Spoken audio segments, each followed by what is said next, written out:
Yeah. New guys coming to you live. You could bet this like Jerome. New guys are men of steel. Best coverage in the league. Prime Reavers on the field. Don't know, better ask. G and Nick, the hype is real. Gurus with the knowledge, you can check the mass appeal. They gon' turn your fantasies into dollar bills. Making dynasties from drafts like the Spurs when they build. Want the bragging rights and titles at your work. Let the new guys serve the wisdom to you first. I ain't advertising, just kicking facts. They turn Averages to Drakes cause they winning back to backs. So sit back, relax, all ears when they speak. And rain on competition with anything they leak. Make leagues joy gray like Ramsey did Reek. Passing off the mic, I'm out here, peace.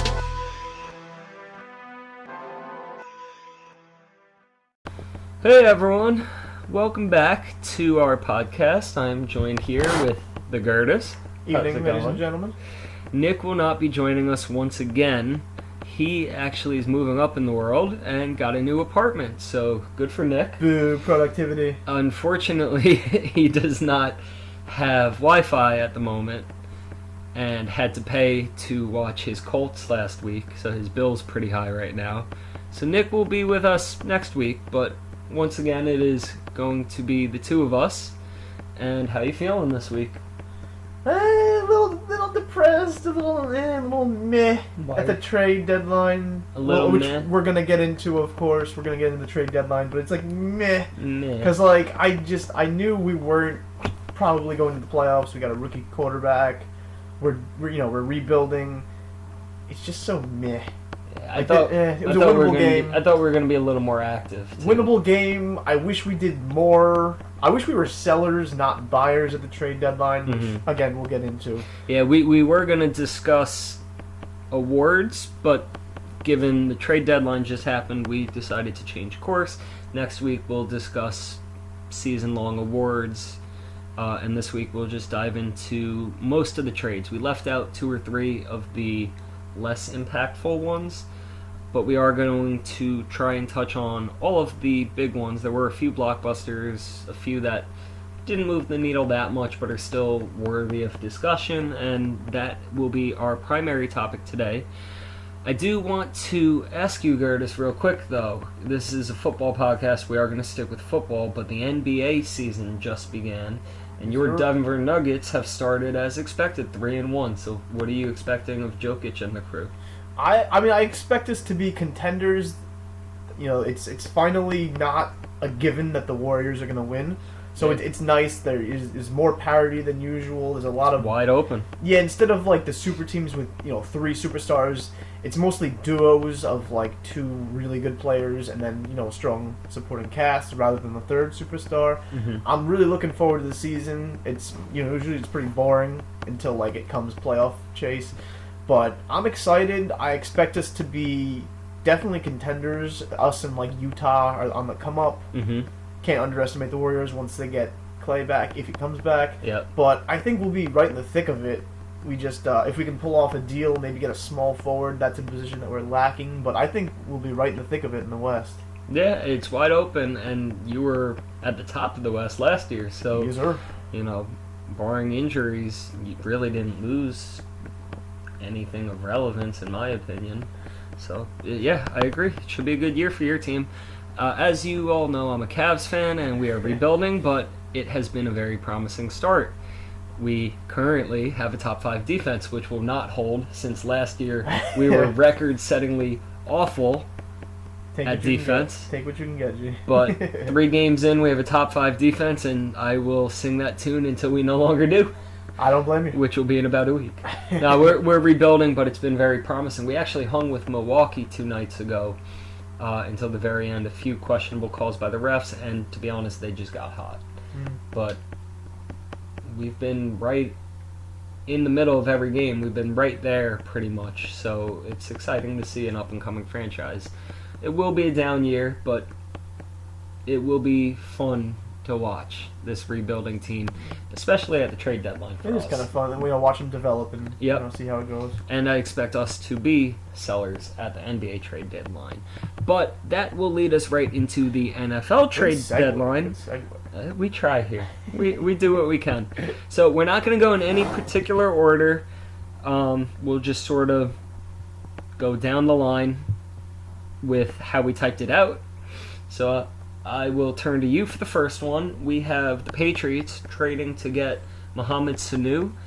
They gave up a second rounder to Atlanta and placed Josh Gordon on IR. So who won and why? I mean, it's got to be the Patriots, especially in the short term. Very un-Patriots-like move. They don't spend, look at in the draft. They got N'Keal Harry in the first round. They never they never pick skill position players that early. But they know the circumstances. Tom Brady is 42. He's not getting any younger. Mm-hmm. They want to win now. They have a great defense.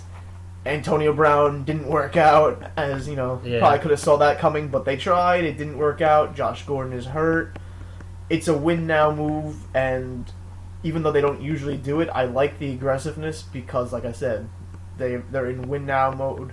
They need a deep threat. Julian Edelman is a nice, move the chains guy. He's really good at it, but he's not a guy that's gonna, explode the top of the defense. Mm-hmm. So they needed that downfield threat.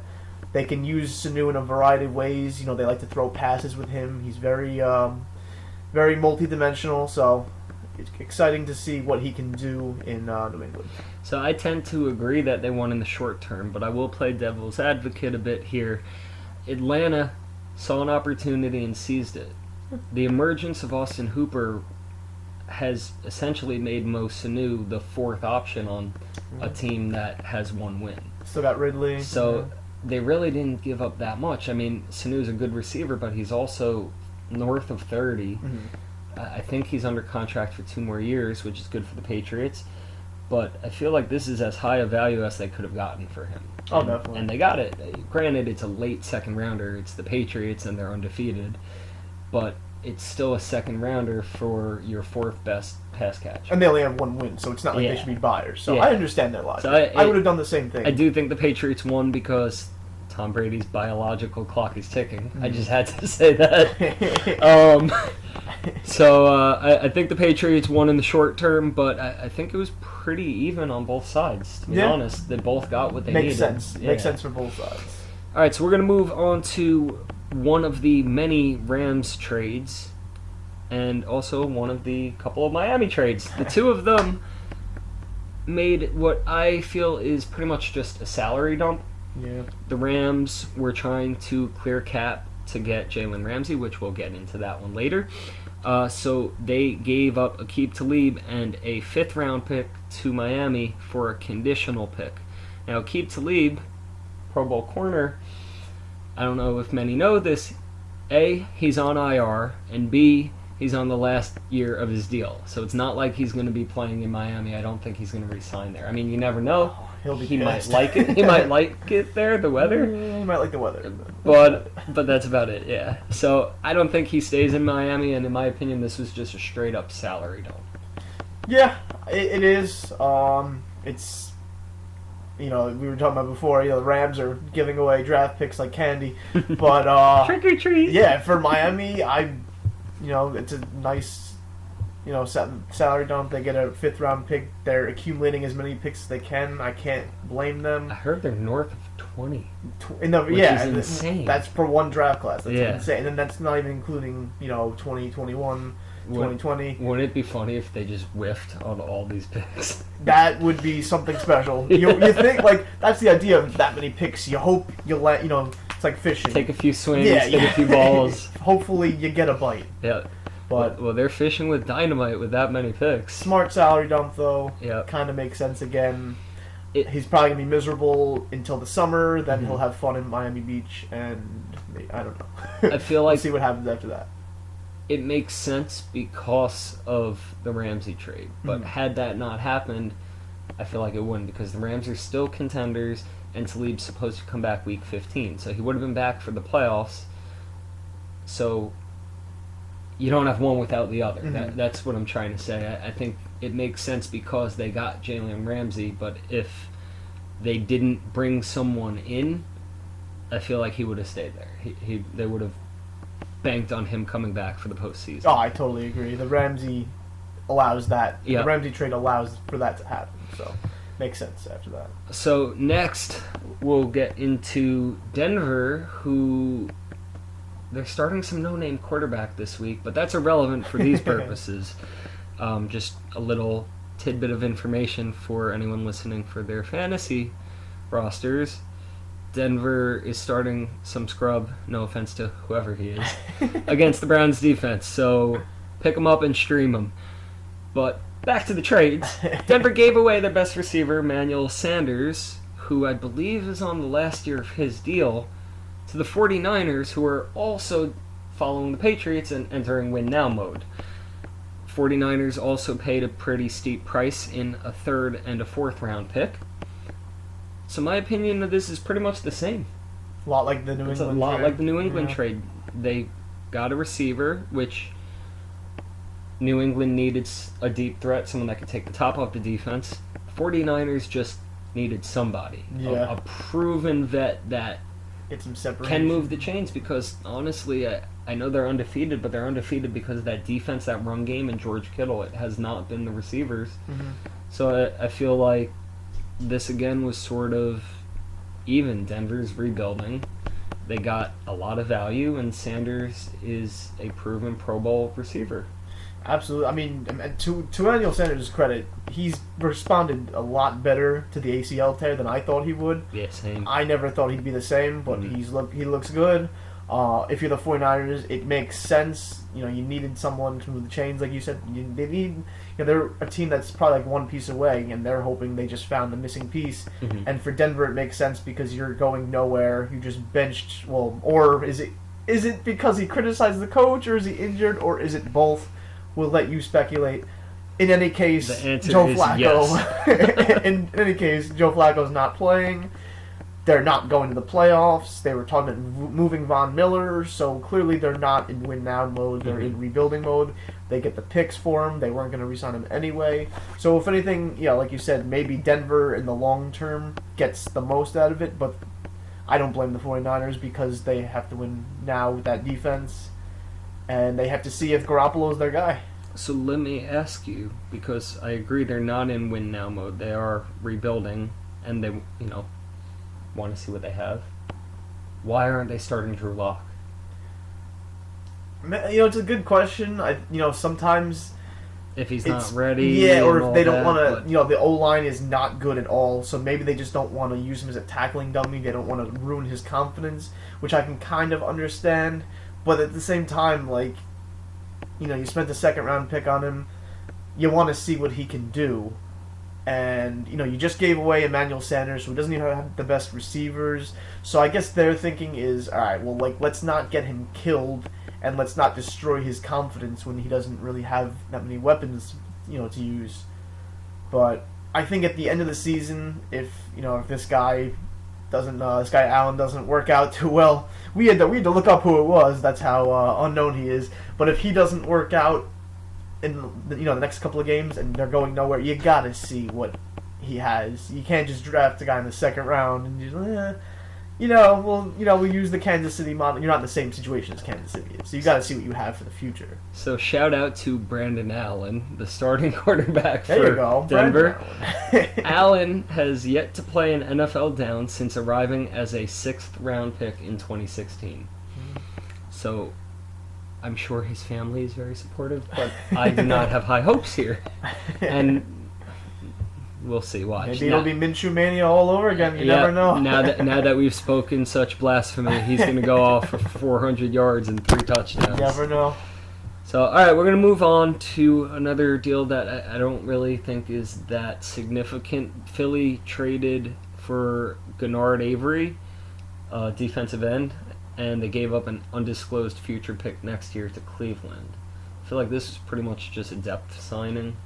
Yeah, I think if anything, I think they should have gotten more help in the secondary. Their secondary is absolutely Awful. atrocious. Yep. Thankfully, they're getting healthier, so maybe that'll help. But they've just been god awful. They're good against the run, but they can't cover anyone. Mm-hmm. It is good for depth. Let's see what the pick is. The crazy thing is, I agree, their corners are not very good. Mm. Yet, at the deadline, I was hearing, oh, they're interested in Robbie Anderson. They made this trade for Gennard Every. Like, nothing about corners, really, Yeah. with Philly, which Could have used Patrick was Peterson, a little, Darius Slay. at least make some calls about it. Yeah. I was a little shocked at the direction, like where their focus was Mhm. at the time. He has potential. He's still young. He's missed a couple of games with injury, but he has talent. So see what pick it was. I guess that could really That will determine who determine a wins lot. in the trade because we don't know what it was. I feel like Cleveland really tried to bring in some O-line help and just pretty much failed. Whiffed, yeah. So I'm not expecting much from them in the second half of the year, but A for effort. All right, so we're going to move on to the trade that impacts our The franchise. first trade ever. Yes. And Yes. listeners, the first trade ever between the Jets and Giants. I didn't know that until they said it on ESPN, but I was surprised. We never done business with each other. Before we get into that trade, do you think it's a sign of things to come? Has it opened the doors, or is it sort of a one and done For the Jets or the Giants? Or between the two? I mean, it's always good to have communication because, as a GM, your job, and I'm sure we'll talk about this later with Jamal Adams, you have to pick up the phone because no one is untradeable. But there is a difference between answering a phone call and actively shopping, we got this guy, what do you want for him? So you should be doing business with everyone. Like, you shouldn't be like, I hate the Patriots and the Cowboys, but, if Jerry Jones says, hey, we'll give you one of our stud offensive linemen for a 5th-round pick, then Sure. I'll do that. Yeah. I feel like because they share a stadium, the territory, the local region is pretty split between Jets and Giants. We're both Giants fans, but a lot of our friends and family are Jet fans also. I feel like it looks worse. Like, if someone in the Giants organization were to cross the hall, knock on the door, and say, oh, hey, how do you feel about this player? Or, hey, I know we just got Peppers and he's playing pretty well, but, like, you want him? It just looks bad. It's a bad look, and so I understand why the two don't really make these sort of deals, because there is no way to cover that up. Yeah. All of New York media would be on it, but this doesn't have to move. So yeah. that's cool. So he doesn't have to move. Let's get to the trade, though. What do you think, G? I am hoping and I use this very lightly, change of scenery helps him because he hasn't been as impactful the last couple years, which may or may not be his fault. We'll see. I think Leonard Williams, if he's going to revert to old form, he's got a very good opportunity to do it with Hill and Lawrence. Tomlinson, we'll see. You seem to think one of them's going to be the odd man out. Possible, very possible. Mm-hmm. Or we could just rotate them all and keep everyone fresh. It'll be interesting to see. But it is a gamble because we need to extend him. This is the last year of his deal, and so if he up and leaves, then we gave up a 3rd and a 5th for a rental in a year when we're 2-6. Mm-hmm. So it could end up us with egg on our face, but it's a gamble, and it's a gamble that could pay off. If he does go back to a Pro Bowl caliber player, we'll still have to pay him, but in hindsight, we'll be thinking, wow, we really didn't give up that much to acquire him. So it's risky, but we'll see. That's my opinion of it. What about you? It's another interesting move from Gettleman. He's just the most interesting GM, and I'm not saying this because I'm a Giant. He's like the most interesting GM ever. He pulls moves that you're just like, what? Yeah. Why do we do? And this is another one. I'm not saying it's gonna be horrible. I don't fully understand it. I think we should have been sellers, not buyers, at the trade deadline. Mm-hmm. Leonard Williams, I think he sees Leonard Williams and he sees, that's a guy that can be really productive in this system. But the problem is we have four run stuffers we have really no pass rush outside of Marcus At Golden. all. Yep. So He's now, played great though. that's the thing. I think one of them is going to get squeezed out, and I think it's going to be Delvin Tomlinson because I already think that Lawrence Taylor. That'd be nice if he came back. Yeah. But Dexter Lawrence is already a better player than Delvin Tomlinson, and I think it's pretty obvious when you watch the games. Big Dex is a And stud. they do pretty much the same thing. And Just one so does we it have better. we have him, we have B.J. Hill, and we have so many guys that can plug the run, but no pass rushing help. So I was thinking I wanted to trade guys like Janoris Jenkins, who we're not gonna need long term. He's a movable asset. He has 4 interceptions. Let's move him while his name is hot. Let's move Tomlinson because we have an excess of run stuffers, and we have a lot of holes. Our secondary is a mess. We don't have very good linebackers, so I was hoping to flip them for picks, and instead we flipped picks. We gave up. It could be a 3rd and a 4th if we sign him. Yep.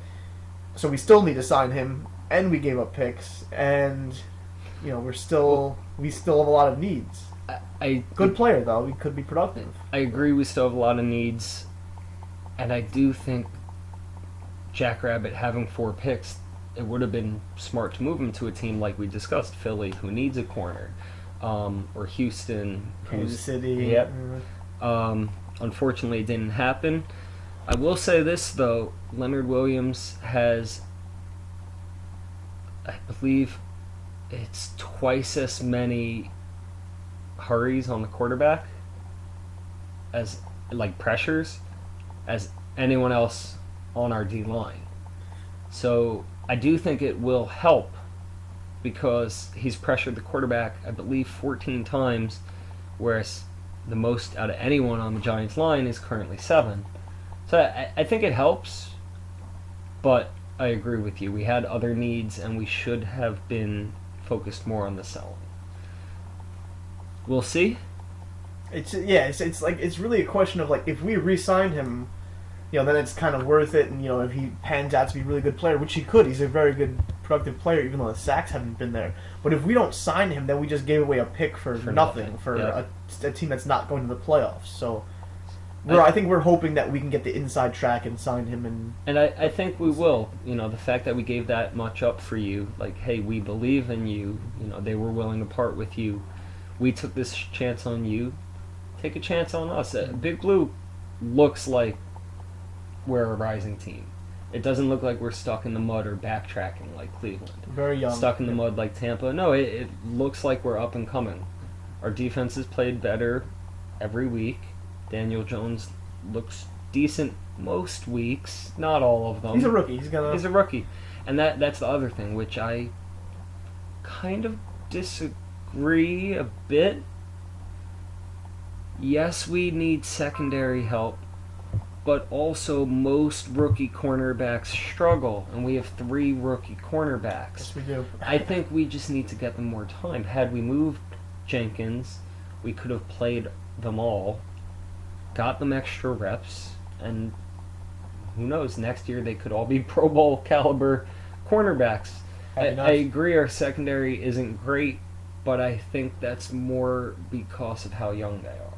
I think it's too tough to know at this point what we do and don't have. And if we were trying to send out a cornerback, ideally I would have liked to not bring a cornerback in. Mm-hmm. I'd rather give the reps to the youngins. Yeah, we have a lot of needs, so I think the draft is the way to do that. So we need to. Yep. I was hoping we were sellers, fill those holes, but Tanking for Jerry Jeudy or CD Lamb. Oh, I would love Jerry Jeudy. I digress, but we shall move on. Yeah. All right, on to one of the earlier trades in the day. Arizona, which I think surprised a lot of people, but Arizona traded for Kenyon Drake, and they only gave up a 6th rounder to Miami. Necessity is the mother of invention. So. After thinking pretty hard about this one, I had 2 takeaways from it. One is David Johnson's not completely right. He's been limited. He has taken a backseat to Chase Edmonds, who's also hurt now and already rolled out for Thursday's game against the 49ers. So my guess is David Johnson's not right. He's someone who's had injuries in the past. I believe he broke his hand that year. He missed the whole year. Yep. A couple years ago. He has his wrist. So, given the health concerns, Kenyon Drake is not going to be a workhorse, but I think they plan to incorporate him more pretty much on a weekly basis just to take some of the load off David Johnson when he gets healthy. That's my thought. They've realized David Johnson can't get the ball 25, 30 times a game. Let's bring someone in who can, play on third downs, who can get 5 to 7 carries and just ease his workload. And for what it's worth, they didn't give up much, and I think it's a smart move because you have a top caliber running back. He just has to stay on the field. And then the other takeaway I had here was I think Drake's worth more than a 6th rounder, but I think because of the market, that's why that's all he got. Think about all the big name running backs who were shopped around and none of them moved. Le'Veon Bell received a lot of interest. Melvin Gordon received a lot of interest. There were Devontae Freeman received some interest by a couple teams, and to many people's surprise, Detroit, who just put Kerryon Johnson on IR, sense for them, yeah. did not go out and get a running back. So I feel like there were so many running backs being shopped, and Arizona has a good one, that they took one of the less talented options at a bargain price. Absolutely. Those were my two big takeaways. It makes, I agree. It makes a lot of sense if you're Arizona. They have a lot of injuries in general. Hakeem Butler's on IR. Yeah. The O-line is not very good. You don't want to put all of that weight on Kyler Murray's 5'10" shoulders. Sorry, I had to throw a short joke in, even though I'm pretty short myself, so it makes me feel good. How tall are you? You're like 5'10"? I'm 5'8". 5'8"? Yeah, Oh. yeah. Okay. I mean, I couldn't play football, but a man can dream. Yeah. That's why we're doing this podcast. I'm 5'10", and I was plenty athletic. I just have tiny hands and an injury history. We all have our crosses to bear. Yep. But it's a good price for him. I agree. He's probably worth. I think he was worth it like at least a 5th. But a good price, adds depth. It's a nice plug and fill. I don't know. It doesn't seem like anyone knows for sure David Johnson's timeline. And like you said, Chase Edmonds is already banged up, so it's a good move. Miami continues their pick escalation. They're gonna rule the world. Yeah, they're like the 76ers of football. In 10 years, they might be really good. Yep. But we shall see. You have to hit on those picks. So before we get into the last couple trades, you will all see a picture of us where I am wearing a jersey that is not a Giants jersey. Blasphemous. It is what it is. For those of you who tuned in last year, Nick and I did the pick'ems for the year, and unfortunately I lost, which means I had to buy and wear a Colts jersey. So I bought Darius Leonard because he led my dynasty team to a championship. It's a little less salty that I have to wear this because of who he is. And the intention was to wear this for the first recording at the beginning of the season. Not going to throw the company under the bus, but it took 3 months to arrive. So here we are 3 months later. You'll see it in the picture. I am wearing a Colts jersey. Congratulations, Nick. It's a good thing it's not Andrew Luck. So yeah. That would have sucked. That would have, yeah. So, it is what it is. If you tuned in for the Giants jerseys and the charisma, I'm sorry, one of those things won't be here the rest of the way. Anyways, moving on, looking past the, I don't even want to say ugliness. This is a pretty sexy nice jersey, right? It's a nice jersey. It's stitched especially well. when you consider the source. Yeah, and it's close to Giants colors. Yeah. It just, it's not as painful as if it were, say, a Patriots jersey. I don't mean to brag, but I played for the North Shore Colts when I was in 5th grade, and we had pretty similar to those. Those are nice. How'd you do?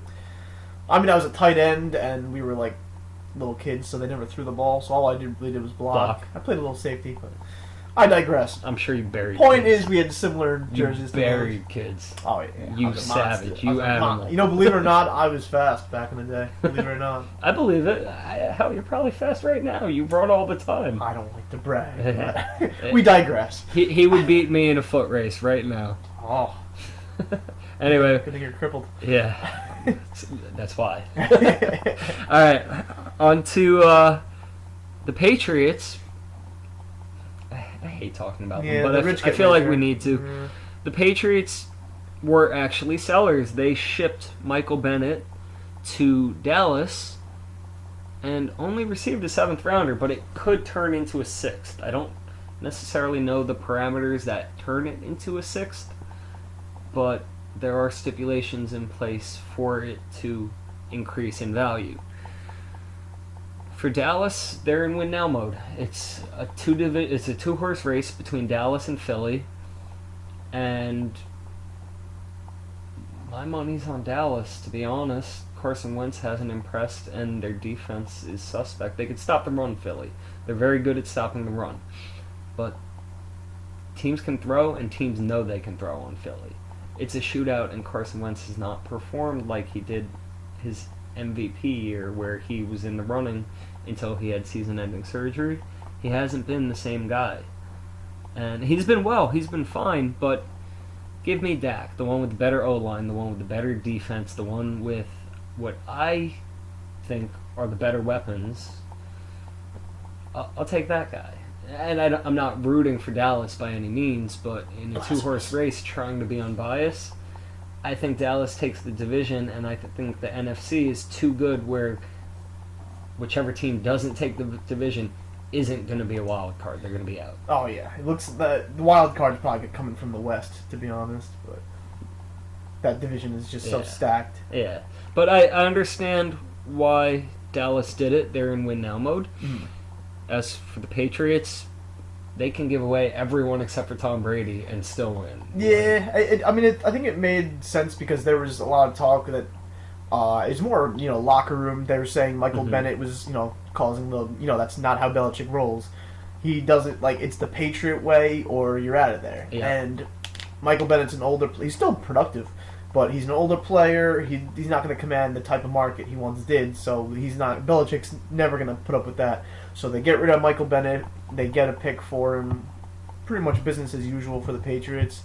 Dallas, unfortunately, you got to like the move. Robert Quinn has really worked out for them. So I think if they can get some production from Michael Bennett, all they gave up was a 7th, possibly a 6th. It's worth it for them. I think they won that trade. But Patriots, I don't mind it if you're the Patriots because you got rid of a possible problem in the locker room, and you got to pick for him instead of just losing him altogether. Mm-hmm. So, I think the rich get richer on both sides, really. Yep. Yeah, fair enough. All right, so we're going to move quick with this next one. The Bills received a 5th-round pick for Zay Jones. I feel like Gruden overpaid for a receiver who's done nothing. Shocking. They needed a warm body, and that's what Zay Jones is, a lukewarm body. He did get his first 2 receptions as a Raider last week, but honestly, if I had to bet between him or Keelan Doss emerging as a receiver that's part of their long-term plans, give me Keelan Doss. Yeah, probably more potential. I'd say much more potential. Mm. I think he could develop into something pretty good. It's a very Raiders pick. It's a very Gruden pick. Mm-hmm. Kind of like when they took Clelin Ferrell at 4, everyone was like, "Wow, that's a big surprise. He wasn't supposed to go until the 20s." When Gruden has his guy, he has his guy, and he doesn't care if it's a reach. Yeah, that's his way. So I think he sees Zay Jones, and he flashes some potential. It's like Devontae Parker. You see him, and you're like, that's a guy that should be a really good receiver. And he hasn't lived up to it, but he sees the potential, and he's a Raider now. But don't slide Devontae Parker. That breakout's coming. Yeah, every year we seem to do every that. year. Yep. Yeah, he looks the part. For what it's worth, on a team that is doing nothing and going nowhere, he has actually been consistent. I think he has a touchdown in 3 straight weeks. So he's playing well for them under the circumstances. It only took his entire career, but he's having an okay year given how that team's performing. But we're not here to talk about Devontae Parker. We're here to talk about Zay Jones, who is trash. Yeah. He is trash. And I think he has a cool name. I think that's Zay. another reason why. Like Zay Jones. Mhm. Like, oh, that's pretty cool. He should be a rapper. hey, Gruden liked Peterman too. He's just got a thing for underperforming Buffalo players. All right, we're going to move on. The Raiders made another trade where they actually got pretty good value. They gave Garyon Conley, a cornerback, to Houston, who I think is also sort of in win-now mode. Their defense, their secondary hasn't been great, and they are a team that enters a lot of shootouts. So to go and trade for a corner, I think made a lot of sense for Houston, and to get a third for the Raiders, also I think That's made value. a lot of sense. But for what it's worth, the Raiders are still in the playoff hunt. So surprisingly, yeah, they had a big turnaround compared to last year. And, I mean, I feel like they're a team that could fall off at any point. But I think they're 3-4 right now because they lost last week, right? So I think they're 3-4, which is right in the mix. But I don't know. Who do you think won this one? I think the Raiders actually won because he's got a lot of promise, Conley, but he's just not that proven. Mm-hmm. And I think to get a third round pick, that's really good value for him. You know, some trades, like you look back and like Randy Moss went for a 4th round pick, and like look what sometimes like the player, as good as the player is, you only get a late round pick for him because that's just the market. So to get a 3rd round pick for a guy that's, you know, he's a solid cornerback. He's got potential, but he's not an elite lockdown cornerback. They got a 3rd round pick for him. They're collecting their assets, building towards the future, and I think because of that they won the trade. You know, Houston's getting a little greedy. They traded for Laramie Tunzel, which they kind of needed because they needed an offensive line. But they're like the Rams. They're sacrificing a lot of draft picks. So if they don't win, it's going to be a wash. But you know, we'll see how it comes together. And they need to protect Deshaun Watson. He continues to take way too many hits. Yeah. He gets sacked multiple times every single week, and without those picks, they're not going to be able to bolster that line and keep him upright. You're playing with fire. Yeah. But getting greedy, but they're doing what they think is right. Before we move on, I'm just gonna give a quick shout out to Cleveland. My Cavaliers just beat the Bulls, so we are 2-2. If the playoffs were today, we would be in them. I mean, if the playoffs were today, yeah. We're supposed to be like a 25-win team, so the fact that we're 2-2, I will take it.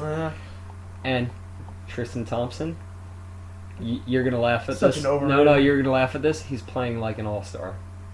In 4 games so far. In I'm 4 just saying, games, they paid him yeah. a lot of money. He had 23 and 10 tonight. That's good stuff. He's been playing like an all-star, and I don't think that's gonna continue. So what happens when you break up with a Kardashian? Good things happen to you. Yeah, I'm hoping he can do this for another month, and then we trade him way over value. That would be nice. I love you, Double T. Just we're rebuilding, and you're a less athletic Larry Nance, who we have long term. So Sell high. sell high. Yes, I really like him as a player. We got a ring with him, but sell high. You know, you hear this all the time. It's a business. Exactly. It's a business. It's very fitting for this podcast. So we're gonna move on, business as usual, User. and discuss. There are 3 more trades. We're gonna discuss, I guess, in the order of importance, these last 3. And one of them, this one, number 3, will surprise you, in my opinion, but it's there for a reason, and I will get to that reason. The Ravens traded for Marcus Peters, and they gave up linebacker Kenny Young and a 5th to the Rams. Marcus Peters is not quite what he used to be, but he's still an upgrade at corner compared to what the Ravens have been starting. Actually, having a really good year. Yeah, they're having a pretty good year, and most of that division is not. So, by default, they will be a playoff team, my expectations. But this is why I have this as one of the top 3 trades. Not so much because you just got Marcus Peters, but because you're about to get Jimmy Smith back. Yeah. Really, your biggest weakness has been your secondary, and Jimmy Smith is a Pro Bowl corner.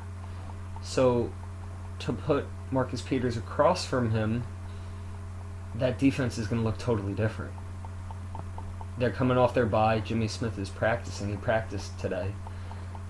And, to this point, they've looked beatable, and they still won't be San Francisco or New England on the defensive end, but that defense is going to be much improved this week.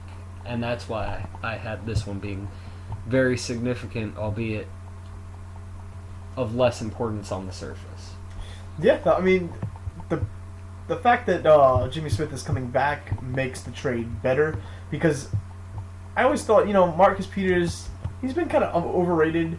He's a guy that, he's like Janoris Jenkins. He takes a lot of risks. Yeah. He gets beat, Yeah. but he'll come up with some brilliant plays. He's a ball hawk. He knows how to find the football. And he won't be on the top Exactly. receiver. With Jimmy Smith coming back, he can take more risks. Mm-hmm. So I think that'll be worth it. And like you said, their secondary's been their Achilles heel. Marcus Peters helps that a lot. Hopefully everyone's in win now mode like we've been talking about. Ravens are in that discussion.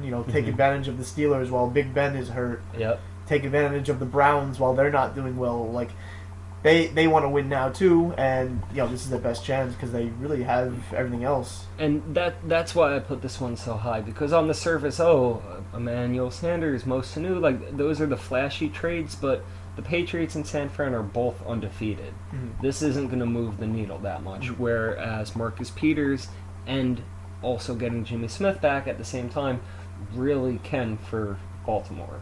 This could be a game changer for their season, whereas some of the flashier trades, alright, you might win by 12 points instead of 9 points next week. Like, you were going to win either way. You're the best team in football, or a top 3 team in football either way. Like, definitely moves the needle. I feel like, yes, this one's more impactful. The next one, I'll let you dive into this one first. This one surprised many people.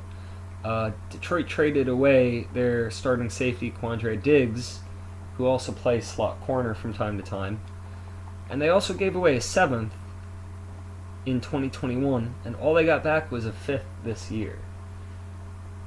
What were your thoughts on this one? Detroit just did not get enough back. Everyone on Detroit was shocked. Darius Slay was like, damn, I don't know if I'm next. We mentioned his name before. I was surprised he wasn't moved. Mm-hmm. But, Detroit still sees themselves, and, maybe rightfully so. If you take that tie out, they could be a winning football team.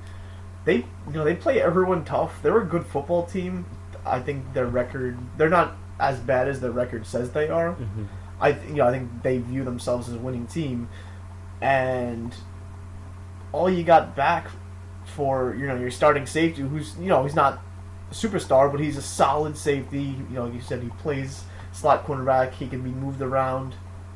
Those are guys that are hard to come by, and they gave up a 7th, and all they got back was a 5th round draft pick. It didn't make a lot of sense. Yeah, it was an odd move, and it just seemed unnecessary because it doesn't, move the needle that way either way. But, for Seattle, it's a nice move. For Seattle, it's nice. Russell Wilson is playing like he wants to win that MVP this year. Yeah. And so, I don't view Seattle as one of the top teams in the league, but this helps. It gets you closer. Yeah. For Detroit, I feel like there's some behind-the-scenes stuff here, and that's totally a gut call. I don't know. I don't have that type of inside intel. He's from the Belichick tree. Maybe he just no nonsense. Yeah, maybe he did something. That's not my guy. He's out of here. Could be one of those. And in the off season, maybe we'll find out. I would like to find out. But absolutely. That was a surprising very one. surprising. Yeah, and then the big fish, the big kahuna deal, obviously had to be Jalen Ramsey going to the Rams for not one, but 2 first-rounders and a 4th.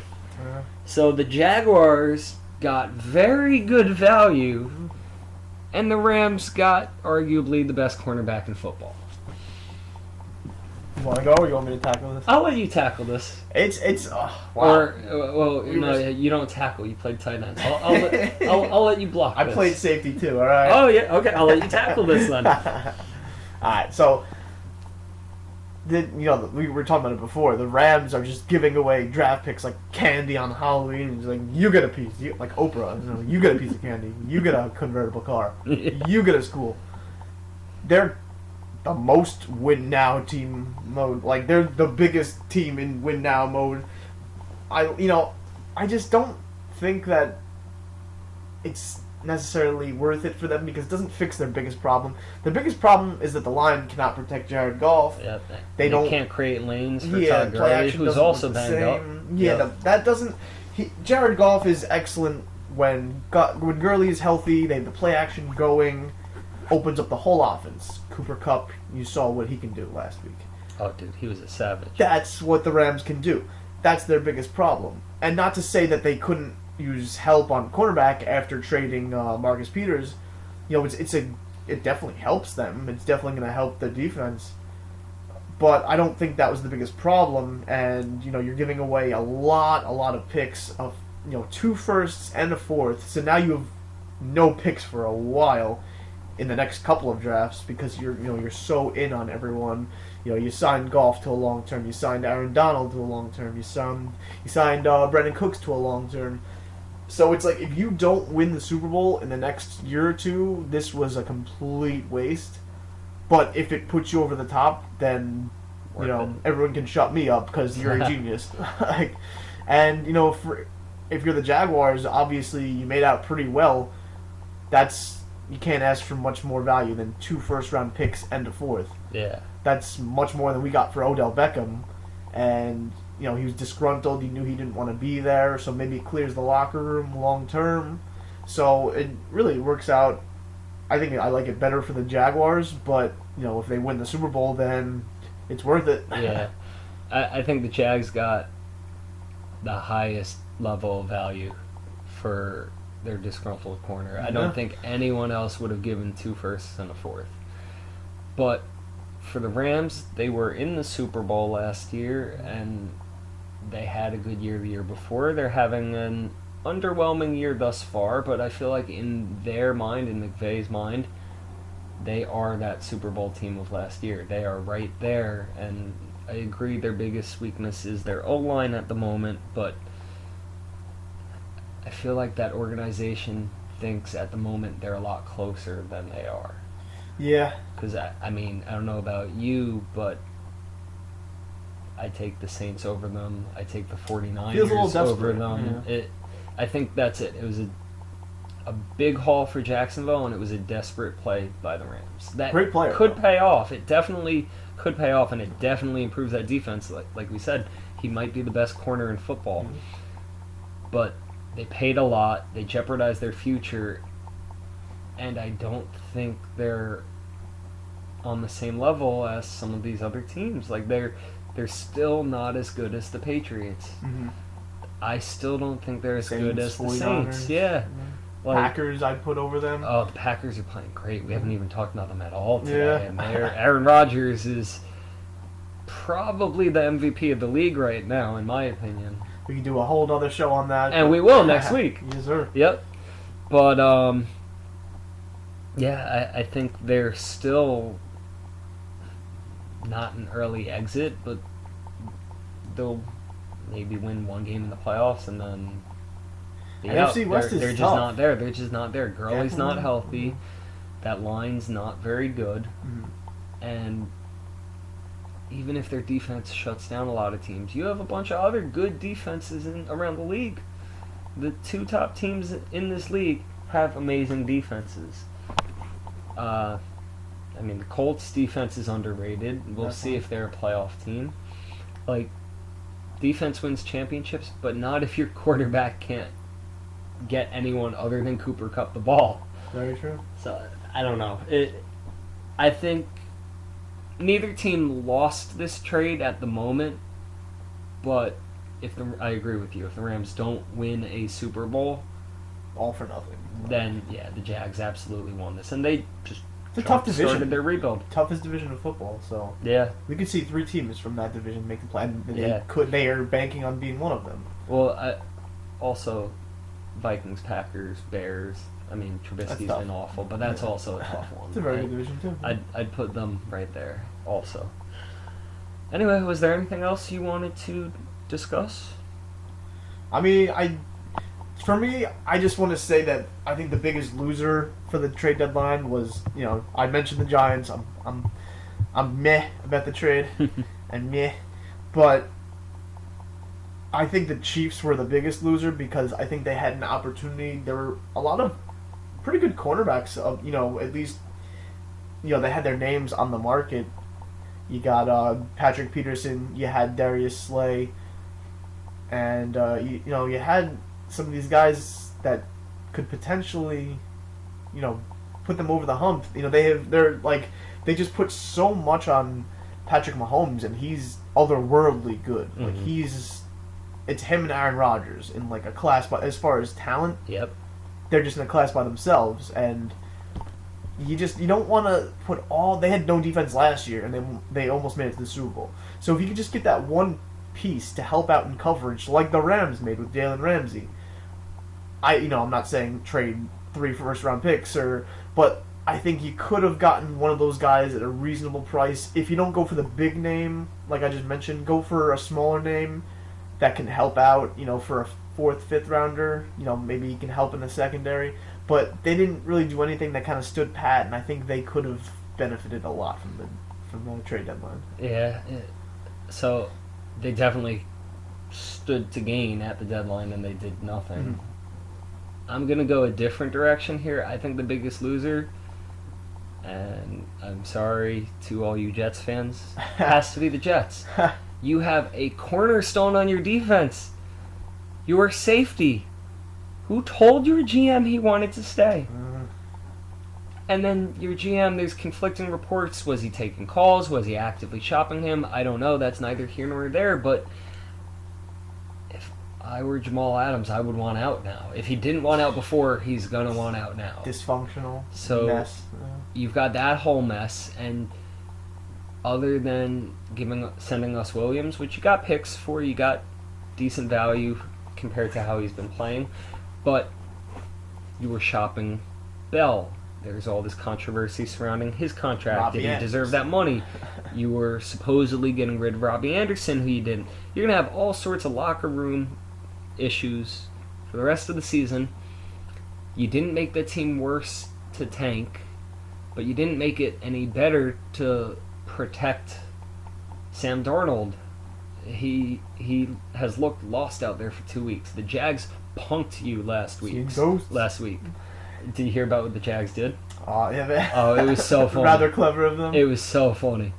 They played, for those of you that missed it, they played a highlight reel after the game of Sam Darnold's bloopers, and they played the Ghostbusters theme song. And during the game, their mascot dressed up as a ghost. He wore a sheet. So they just punked him all day. And, Darnold doesn't deserve any of this. He really doesn't.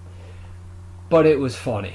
It was funny. And I'm not trying to hate. He doesn't deserve any of this. I was shocked that they aired that clip. I do feel bad for him, man. I feel bad for him, but it was funny. Like was. the butt fumble thing with Mark Sanchez. It was funny. They make us Giants fans feel better about it. A little bit. So. But so the Jets are the biggest losers they gained a few picks with the trade with us, but they Created stand drama. to lose a lot here. Yeah. They stand to lose a lot here.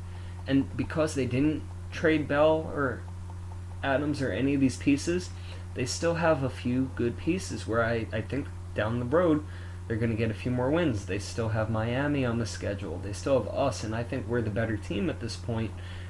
But you never know. Anytime we play the Jets, it's close. That's very true.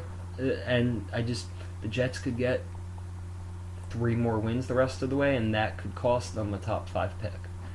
So, I don't know. I just feel like your cornerstone of your defense is going to want to leave. He's going to probably request a trade. He's going to probably hold out. And it's all because of the dysfunction of the organization. No one seems to like Gase. He's a weird guy. Yeah. Yep. Eyes bugged out his first day. Yep. It's the first power move he made was getting rid of the GM. You never see that. It's a dysfunctional after they organization. let the GM go on a spending spree and everything. Yeah. Like, it made no sense. Like I said, he makes me feel better about the Giants, so I like that. The only organization that's more Chaotic. I guess chaotic would probably be Washington. Yeah. With the whole Trent Williams thing. But that's another story for another day. We are going to call it a night because the new episode of South Park comes on in 5 minutes. There you go. Best of luck with your teams and your lineups. Sorry for ripping on the Jets, but we're not really sorry because for the third time, it's funny. But find pleasure where you can, ladies and gentlemen. Yeah, it's the little things in life. Happy Halloween, everyone. Happy Halloween.